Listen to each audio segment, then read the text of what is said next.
It is your midday Friday stock market update for today. You can see Dow 32,134.56. So what's funny here is my birth date is 4567. So we're very, very close to the mathematical model that the spreadsheet picked up. It's just kind of funny. I'm sharing this fun thing with you.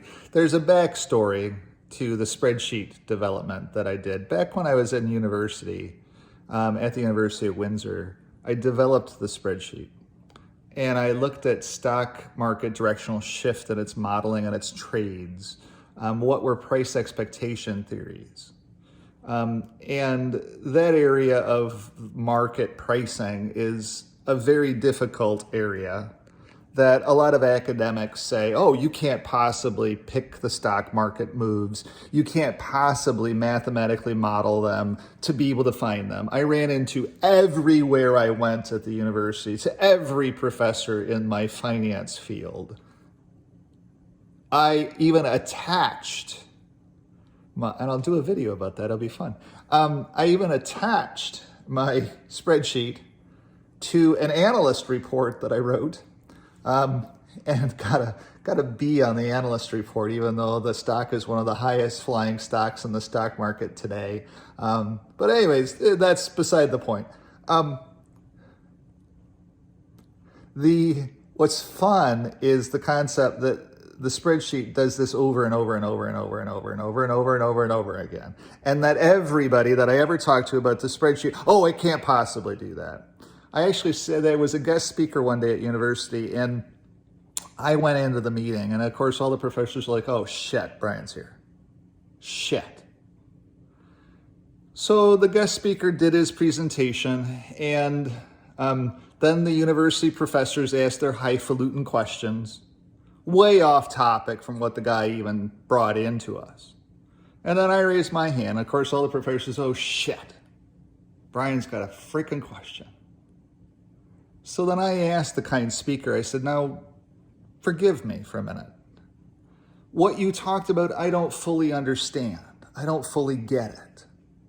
But I think that you were talking about your research, and that I think that what you were talking about with your research was that your research became limited because you didn't have any modeling mathematically to look at stock market directional shift and pricing point theories in relation to first derivatives, the price of a stock, and second derivatives, the price of its option, and the expectation of that pricing model.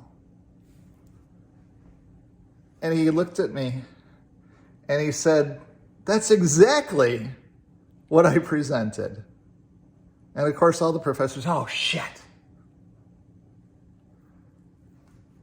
So what was fun was that what I've built works so well over and over and over again. Yet I've never been able to get anybody to even pay any attention to it. That's part of why I show it to you.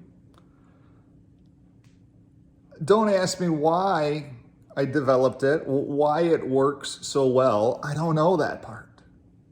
I don't have an MBA or a doctorate in finance. Maybe I should.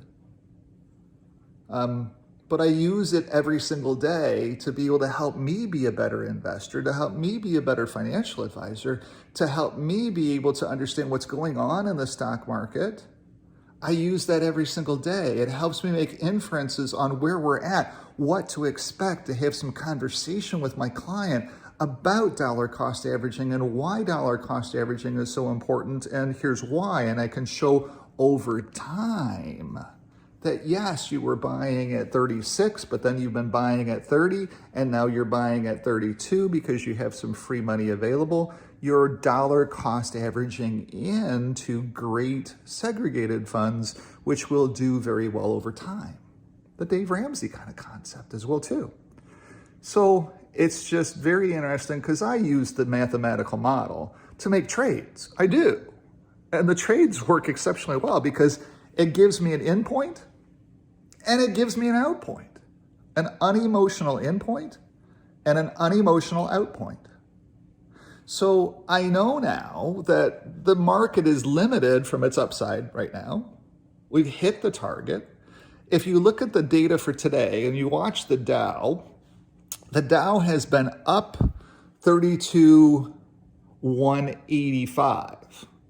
And it's been 32,069. So it's been in that range. And if you take those two ranges and you add them together, you end up with 32,134. I don't know why it works, but it works over and over and over again. And we're sitting at that 32,134, and that's going to be our oscillating point in this market all day long. Now, could we break higher and break out of 32,184? We could. But mathematically so far, I don't have anything to justify that. And the market is logical. It really is. And so that's why I like to show these kinds of videos here. And what I'm hoping for is, I guess I'm hoping for more people to say, hey, Brian, can you help me with this finance stuff? Because I don't understand it. You use common sense words to help me to understand. Can you help me with my retirement account to be able to understand what my options are? Can you help me with life insurance planning so I could even know if there's any other products other than a 10-year term out there and what they're supposed to do for me? And that I'm going to be doing those kinds of videos here over time as well too. Just don't have enough time in the day to be able to get to them. I got to shave yet today too. But thanks for tuning in. Just wanted to share with you 32,134, exactly in the cards, exactly where we're at now. And we're having that oscillation in between here on Friday.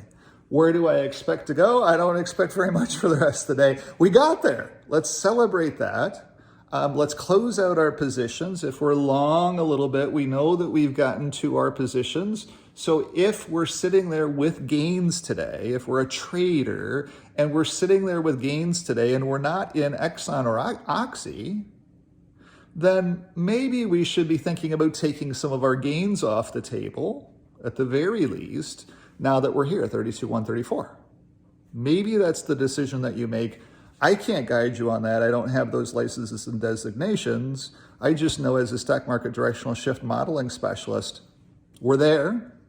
And whatever that means from the trader's perspective, it means to you as a trader, if you're a trader. For me, and I'll share with you the last part of this, for me, I own Occidental Petroleum. I also own ExxonMobil. I believe that their earnings next week, when they come out, are going to be so massive that the Exxon stock is going to bounce higher, and then I'm going to sell my Exxon stock. It's not my core holding. It's a trade, really, in essence. And then I believe that Occidental Petroleum, when it releases on August 3rd, is going to have massive numbers from their two divisions as well, too, their chemicals division and the Darko Petroleum division. That money that they're going to be creating off of profits from the quarter will be able to help them pay off debt, especially Oxy. It's carrying a lot of debt right now after its Darko Petroleum purchase. But that will help them to pay down debt and rebalance their balance sheet to strengthen their positions as an oil major going forward. That's why Warren Buffett is in the stock so heavily. Warren Buffett has 20% of the stock because he believes in the management. It's a wonderful young lady who's running the company who has a very good sense of debt and restructuring. And I find that women executives are just focused different than a male executive is. Kind of like when we take tests. Males, when they go in to take a test, they just want to pass the test. A female, when she goes in to take a test at university, she wants to get an A on the test. She wants to do the best she possibly can. And so at the end of the day, CEOs, female CEOs, kind of run their operations the same exact way. Look, we can half-ass this thing, or we can do it right. And damn it, we're going to do it right. So I like the concept of where the CEO is on Oxy. I believe in that story. That's why I have more Oxy shares. I believe that Oxy breaks out further. I believe that once Oxy hits 70, then I have to look at selling some options on my Occidental shares. And I will do that when they hit 70 because I believe that next week is an oil week. We'll see where we go from here. Oil's holding up pretty darn well. But thanks for watching. Thanks for tuning in. That's where I'm at in the stock market. I got to get going because I got some real estate stuff I got to get done today. I got to set up some viewings for tomorrow as well too. Client coming in from Kingston. I've got another client that wants to go out and see 2 properties at 4 o'clock today. It is the end of the week as well too from the real estate perspective. So you can look forward to my new video about this week in the real estate market in the city of Windsor. There's going to be some really interesting news breaking. I can't wait to shoot that video. It's going to be pretty dynamic as well too. But that's what's going on here. Thanks for tuning in. Have a great day. Enjoy your Friday. Go out and do something.